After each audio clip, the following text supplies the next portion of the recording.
الحمد للہ رب العالمین، الصلاۃ والسلام علی رسولہ النبی الکریم وعلی آلہ واصحابہ اجمعین۔ الحمد للہ الذی ہدانا لہذا وما كنا لنہتدی لولا ان ہدانا اللہ۔ رب اشرح لی صدری ویسر لی امری واحلل عقدۃ من لسانی یفقہوا قولی، آمین یا رب العالمین۔ ایک بات، آج ہماری سیرت کی کلاس ہے اور میں نے کئی دفعہ آپ سے گزارش کی ہے کہ قرآن کو بغیر سیرت کے نہیں سمجھا جا سکتا اور سیرت کو بغیر قرآن کے نہیں سمجھا جا سکتا۔ کیا وجہ ہے یہ؟ اس کی وجہ کیا ہے بلا؟ کہ جی سر، قرآن پاک میں جو واقعات آتے ہیں اکثر ایسے ہوتے ہیں کہ جو سیرت کے بغیر سمجھے نہیں جا سکتے۔ مثلاً کیا صاحب جنرل مثلاً بات نہیں؟ وہ غزوہ احزاب کو دیکھ لیں، ابھی جو ہاں سورہ بالکل، الاحزاب پڑھے ہیں۔ غزوہ احزاب کو دیکھ لیں اور منافقین کی جو خرمستیاں ہیں مدینہ پہنچنے سے شروع ہو جاتی ہیں اور پھر کبھی کم ہو جا رہی ہیں، بڑھتی چلی جا رہی ہیں، بڑھتی چلی جا رہی ہیں۔ یہ جب تک سیرت کا مطالعہ نہیں کریں آپ کو اکثر صورتیں سمجھ میں ہی نہیں آتی۔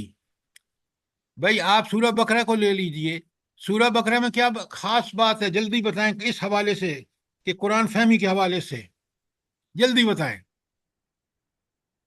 یہ سر، آپ کو منافقین کا رویہ، پھر احکامات کو ڈیٹیل سے سمجھنا۔ ڈاکٹر صاحبہ آپ بات صاف نہیں کر رہی۔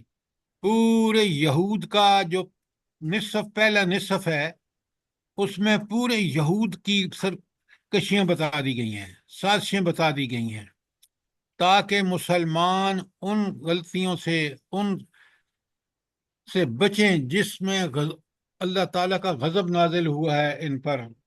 اب بات سمجھ آئی ہے کہ نہیں آئی؟ جی سر، بالکل صحیح ہے۔ اچھا، اور سورہ اس میں آل عمران میں کیا خاص بات ہے اس حوالے سے؟ یہ باتیں آپ کو سب سمجھ آنی چاہیے کہ غزوہ بدر میں سورہ بقرہ آل میں، عمران۔ پلیز لکھیں اپنے پاس، جب بھی پوچھتا ہوں آپ کورے کے کورے ہوتے ہیں۔ تو سورہ بقرہ کے پہلے نصف میں یہود کی ساری جو غلط سرگرمیاں تھی ان کا بیان ہے، اور اسی طرح سورہ آل عمران کے پہلے نصف میں جو ہے وہ ہے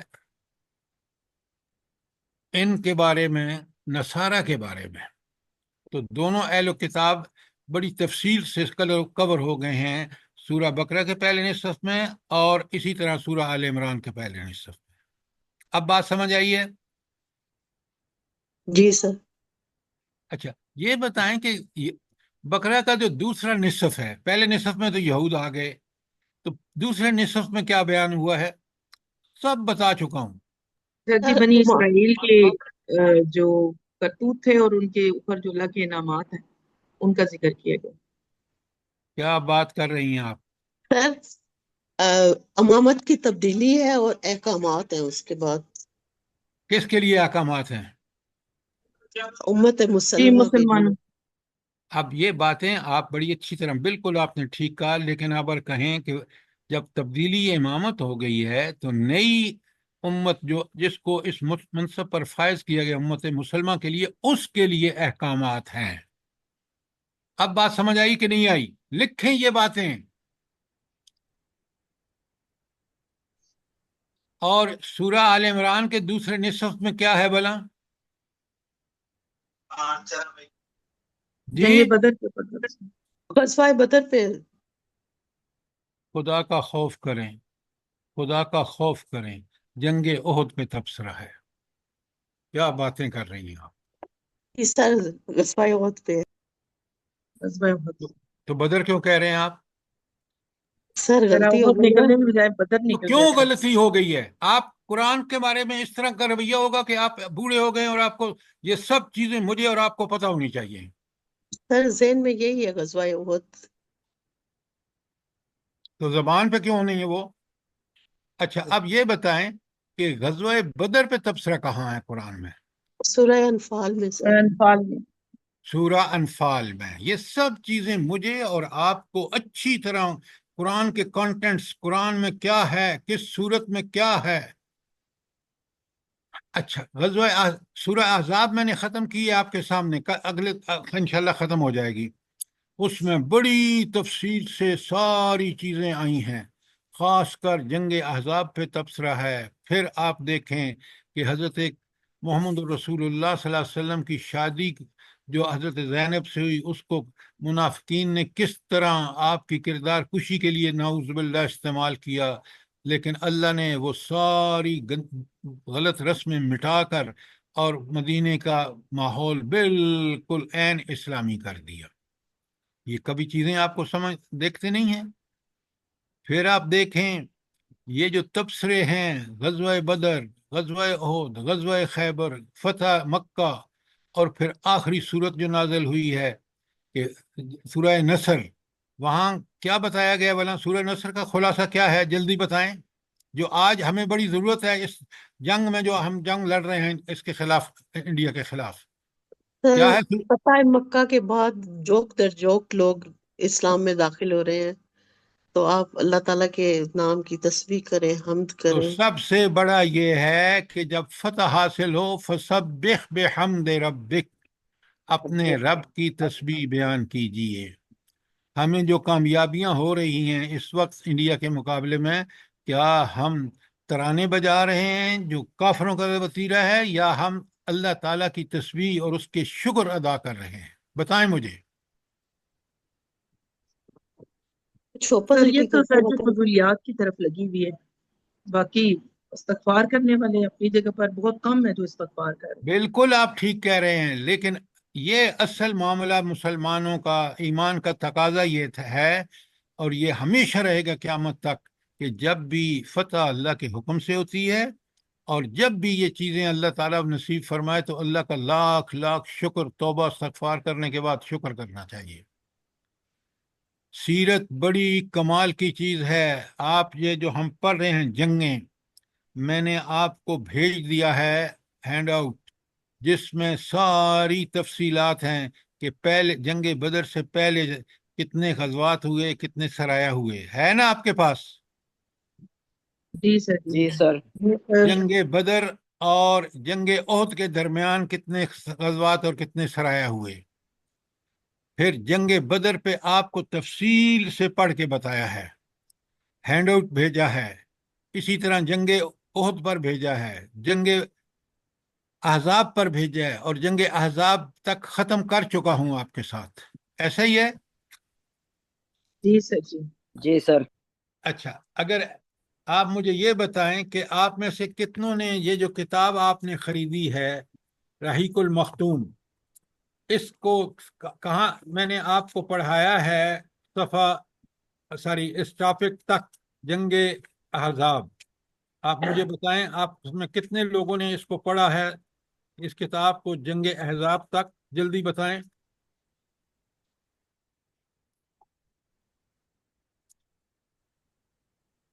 سر دیکھیں، میں نے پڑھا، ابھی نہیں پڑھا، تھوڑی کافی کچھ عرصہ ہو گیا لگاتار ابھی پڑھ نہیں رہی پڑھا ہوں. تو پھر کب پڑھیں گے آپ؟ لگاتار پڑھ رہی ہوں سر.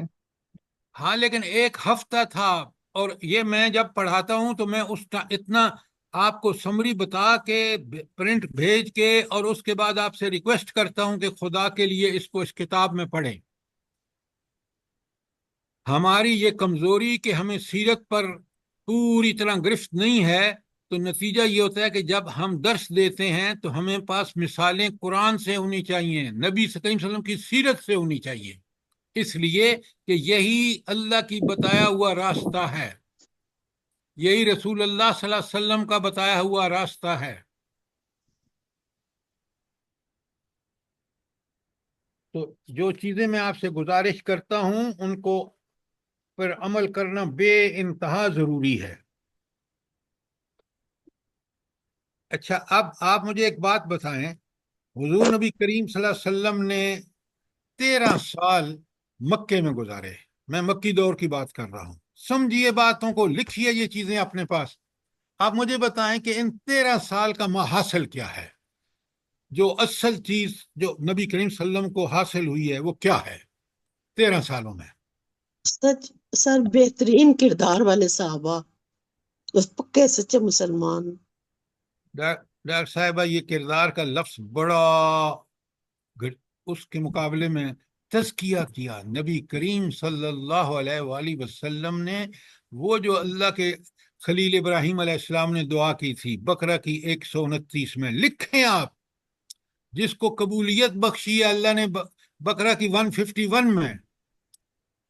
پھر اللہ تعالیٰ آپ کو کہتے ہیں کہ دیکھو میں نے تم پر بڑا احسان کیا جب تم میں ایک نبی بھیجا اور وہ قرآن پڑھتا ہے، آیات کی تلاوت کرتا ہے، تمہارا تزکیہ کرتا ہے، تمہیں کتاب کو سکھاتا ہے، تمہیں حکمت سکھاتا ہے. لقد من اللہ علی المؤمنین، بقرہ کی ساری آل عمران کی 164.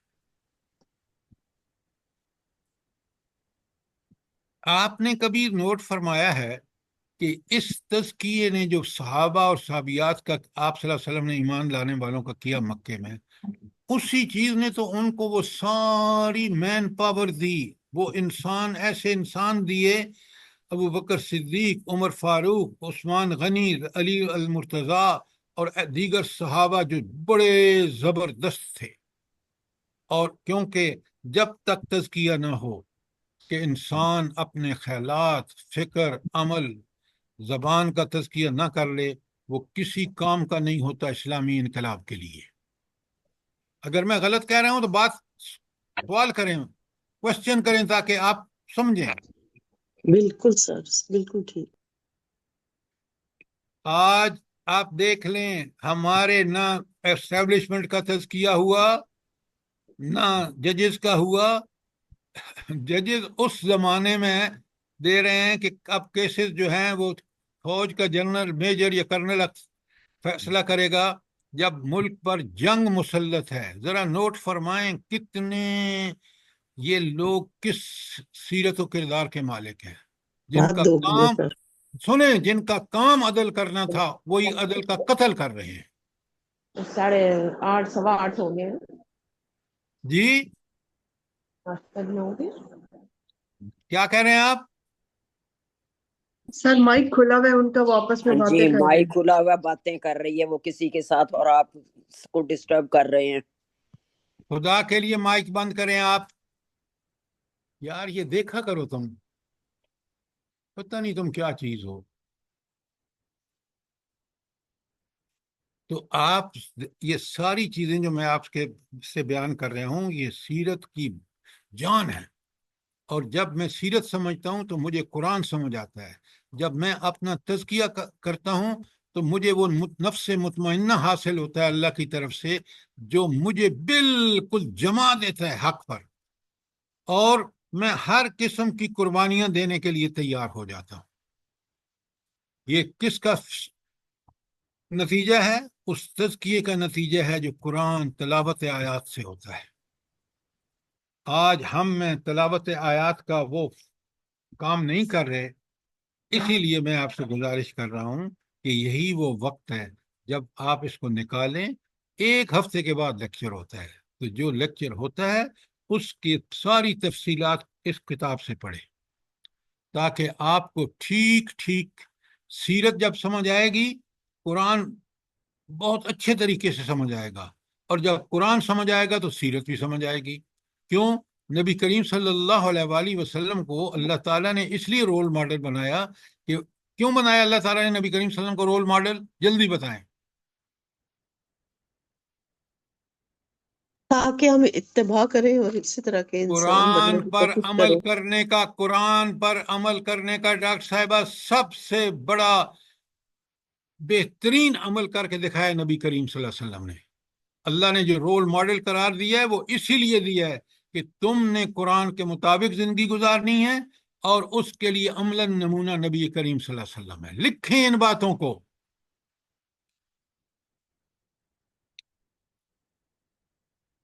اچھا، اب میں نے آپ کو لاسٹ ٹائم غزوہ احزاب پڑھایا ہے. کوئی سوال ہو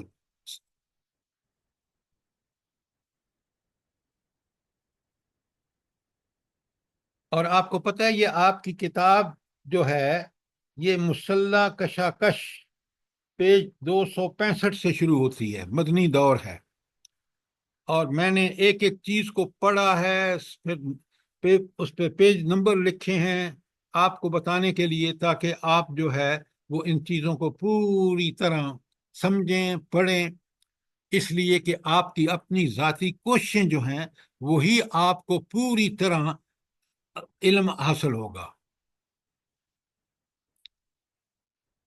اچھا یہ بتائیں کہ عقیدہ توحید رسالت آخرت کس کا پکا ہوگا؟ ٹھیک ٹھیک جواب دیجئے، الٹا سیدھا جواب مت دیجئے۔ کہ عقیدہ جو سب سے بنیاد ہے دین کی، خاص کر توحید رسالت اور آخرت، یہ میرا اور آپ کا کب پکا ہوگا؟ جلدی بتائیں۔ جب صحیح معنی میں تلاوت آیات کرے گا اور سیرت مبارکہ پہ غور و فکر کرے گا۔ یہ آپ کا جواب بالکل ٹھیک ہے، لیکن جنرل جواب ہے۔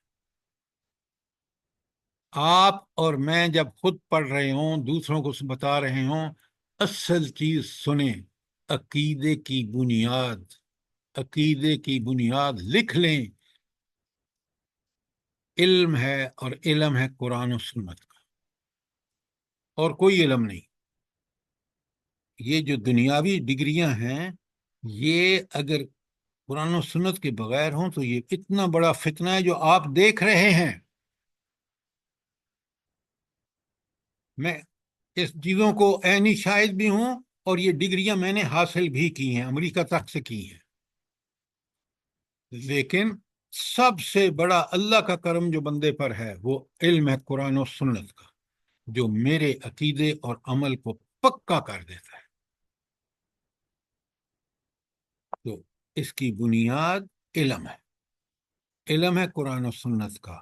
اور ڈاکٹر صاحبہ اب آپ کی بات آتی ہے کہ تلاوت آیات سمجھ کے کرنے کا جو علم ہے وہ میرے عقیدے کو پکا کرتا ہے۔ اب بات سمجھ آئی ہے کہ نہیں آئی؟ جی سر۔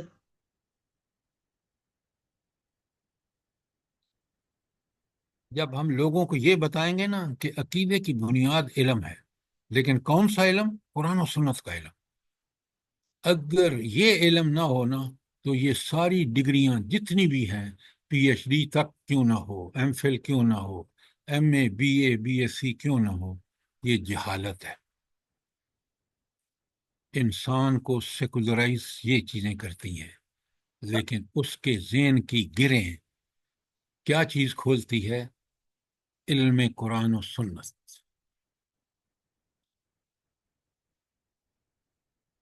یہ ساری چیزیں اس لیے ضروری ہیں۔ مجھے دیکھیں نا، میں پڑھانے میں آپ کو ابھی سیرت پڑھا دوں، لیکن میں آپ چاہتا ہوں کہ ہم پوری طرح سمجھتے ہوئے چلیں۔ دی آیات آفاق اور آیات انفس بھی تو عقیدے میں کے مضبوطی میں شامل ہوں گی۔ عبداللہ آپ مجھے یہ بتائیں، وہ علم ہے نا؟ جی سر۔ علم ہے یا نہیں ہے؟ جی سر۔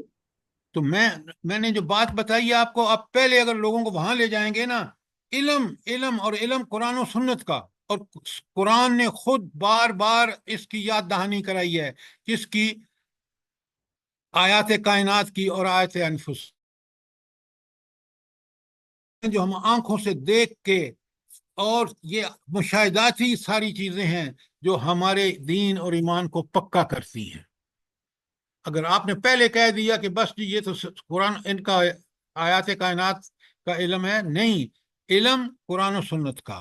پھر قرآن و سنت نے ساری ترغیب دی ہے کہ تم آسمان کو دیکھو، زمین کو دیکھو، چاند کو دیکھو، نباتات کو دیکھو، سورج کو دیکھو، ستاروں کو دیکھو۔ اب بات سمجھ آئی ہے کہ نہیں آئی؟ جی سر۔ جی اور کوئی سوال؟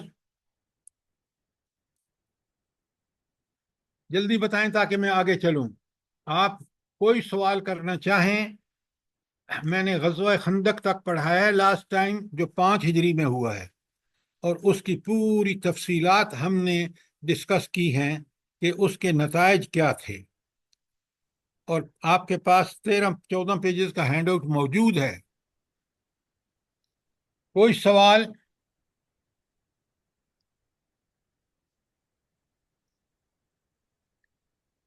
اچھا، اب آپ مجھے ایک بات بتائیں کہ یہ جو غزوہ احزاب ہے، اس کے بعد ایک سیرت کے طالب علم کو کون سی چیز اچھی طرح سمجھنی چاہیے؟ جلدی بتائیں۔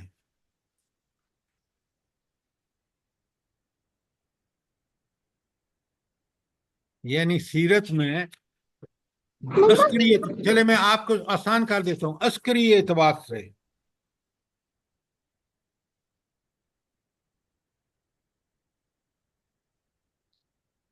جلدی عسکری بتائیں۔ اعتبار سے اپنے آپ کو مضبوط کرنا، جی جی، آئندہ کے عسکری اعتبار سے اپنے آپ کو مضبوط کریں اور آئندہ خیر کا صاحبہ، لائحہ یہ سب باتیں آپ جو ہے وہ پارشلی ٹھیک ہیں۔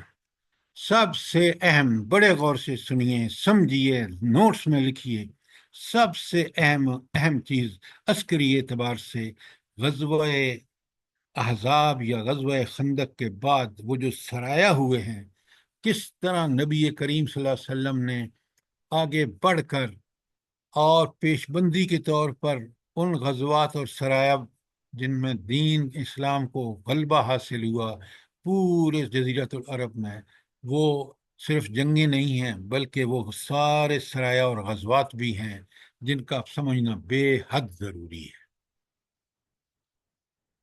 میری بات سمجھ رہے ہیں نہیں آپ؟ اب اگر آپ اپنی کتاب نکالیں نا تو غزوہ احزاب کا ڈسکرپشن کوئی تقریباً 18 پیج پر ہے۔ لکھیں غزوہ احزاب ہے، پیج 409 سے 429 تک، کتاب آپ کے سامنے ہونی چاہیے۔ غزوہ احزاب کے بعد فوراً کون سا غزوہ ہوا؟ بنو قریظہ۔ ایکسیلنٹ ایکسیلنٹ، بنی قریظہ۔ کیوں کہ اللہ تعالیٰ نے جبرائیل امین کو بھیجا نبی کریم صلی اللہ علیہ وآلہ وسلم کے پاس کہ ٹھیک ہے، آپ نے بڑے مارکے لڑے ہیں احزاب میں، خندق میں، لیکن یہ جو سانپ ہیں آستین کے، یہ جو بنو قریظہ ہیں جو ان کے ساتھ معاہدہ کر چکے تھے، وہ تو اللہ کی تائید نصرت آئی تو ان کو وہ معاہدہ ان کے درمیان ختم ہوا۔ ان کو سب سے پہلے ان کا علاج کرو۔ آپ نے محاصرہ کر لیا، اور اس محاصرے کے بعد حضرت سعد بن معاذ نے یہ فیصلہ کیا کہ یہ اتنا بڑا جرم ہے کہ یہ کس طرح مسلمانوں کو اور نبی کریم صلی اللہ علیہ وسلم کو ختم کرنے کے نعوذ باللہ درپے تھے، کہ انہوں نے کافروں سے کہا کہ باہر سے تم حملہ کرو، اندر سے ہم کرتے ہیں۔ تو حضرت معاذ رضی اللہ تعالی عنہ، جو زمانہ جاہلیت میں ان کے حلیف تھے، انہوں نے بڑا عقل مندانہ فیصلہ کیا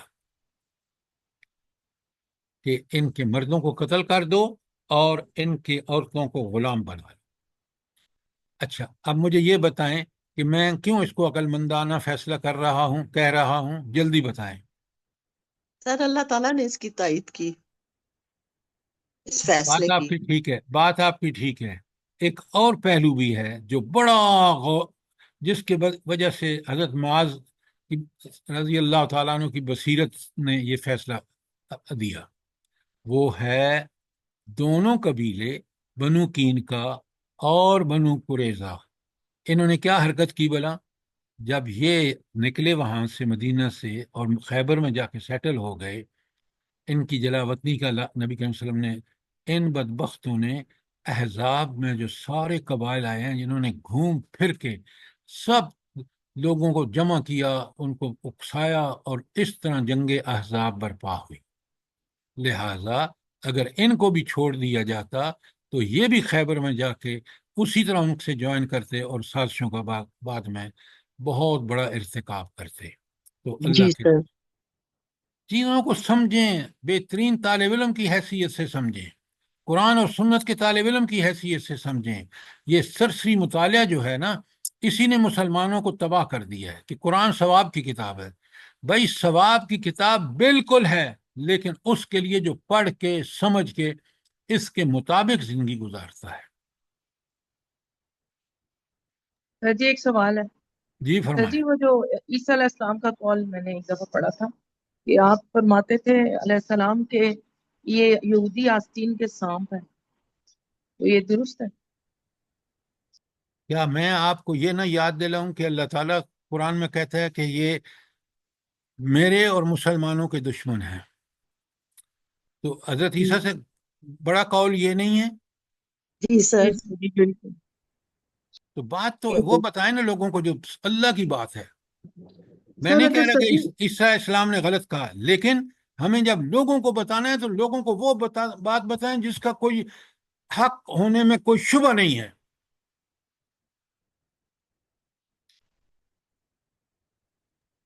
سر اگر چلیں ہم تھوڑی سی صدی پیچھے دیکھیں تو یہ یہود و نصارہ کی جیسے مسلمانوں کے ساتھ دشمنی اب ہے، پہلے آپس میں یہ بھی دشمن ہی تھے.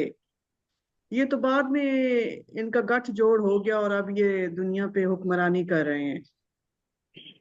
دیکھیے، یہ جو آپ بات کہہ رہی ہیں بالکل ٹھیک ہے، لیکن ایک ہر دور کا ایک اپنا نبی کریم صلی اللہ علیہ وآلہ وسلم اور قرآن نے بالکل صاف بتا دیا.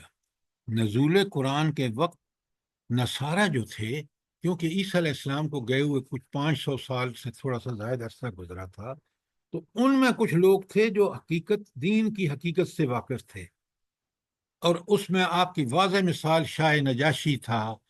اور آپ اگر بخاری دیکھیں تو وہ جو ہرکل تھا اس وقت ان کا عیسائیوں کا بادشاہ اس میں اپنا روم میں، وہ بھی ایمان لانے کے لیے پر تول اٹھا تھا، لیکن اس کو تو علماء نے، عیسائی علماء نے روک دیا، جی ہنگامہ سر. کر دیا. یہ کاش میں اور آپ پڑھیں، لیکن وقت کے ساتھ ساتھ اللہ تعالیٰ نے اہل کتاب دونوں کا ذکر کیا ہے، اس لیے کہ نصارہ نے تو وہ شرک کیا کہ حضرت عیسیٰ علیہ السلام جو اللہ کے پیغمبر اور انسان تھے ان کو اللہ کا بیٹا بنا دیا.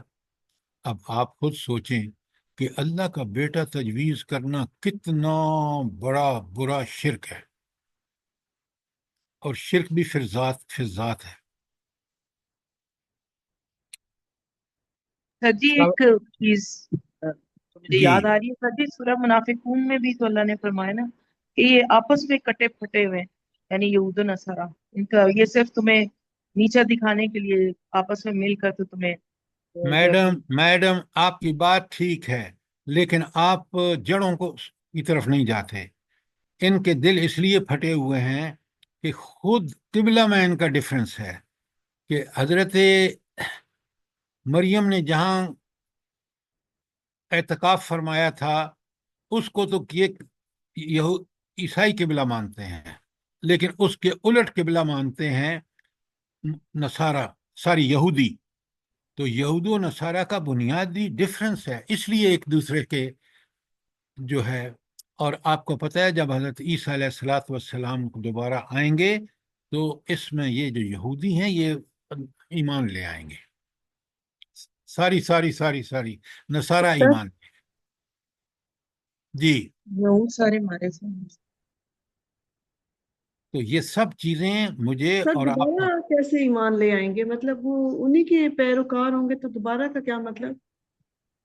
دیکھیے وہ آپ بڑے غور سے سنیں، اس لیے ایمان لے آئیں گے کہ وہ حضرت عیسیٰ علیہ والسلام پر پہلے بھی ایمان لائے ہوئے ہیں شرک کے ساتھ، لیکن جب وہ دوبارہ اللہ تعالیٰ ان کو نازل فرمائے گا اور وہ آئیں گے دنیا میں اور وہ دجال کو قتل کریں گے، تو یہ سارے عیسائی کیونکہ ان سے پہلے واقف ہیں، اگرچہ مشرک ہیں، لیکن پھر یہ اللہ تعالیٰ نے خود بتایا ہے کہ ایمان لے آئیں گے.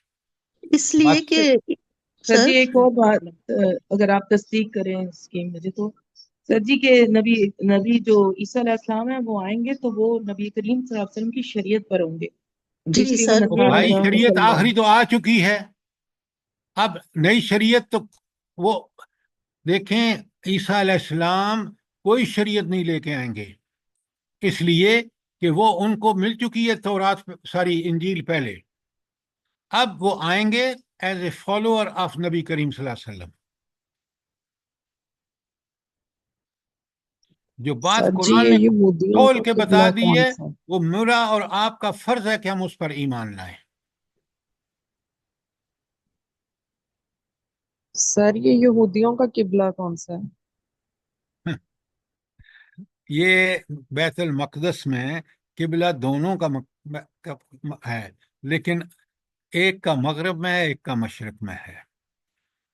وجہ کیا ہے؟ وجہ یہ ہے کہ عیسائی کہتے ہیں کہ ہم تو قبلہ اس رخ کو مانیں گے جہاں پہ بیٹھی تھی حضرت مریم۔ بیت اللحم، جی، بیت اللحم کہتے ہیں اس کو سر جی، جو انہوں بیت نے اپنا اللحم، بالکل آپ نے ٹھیک کہا۔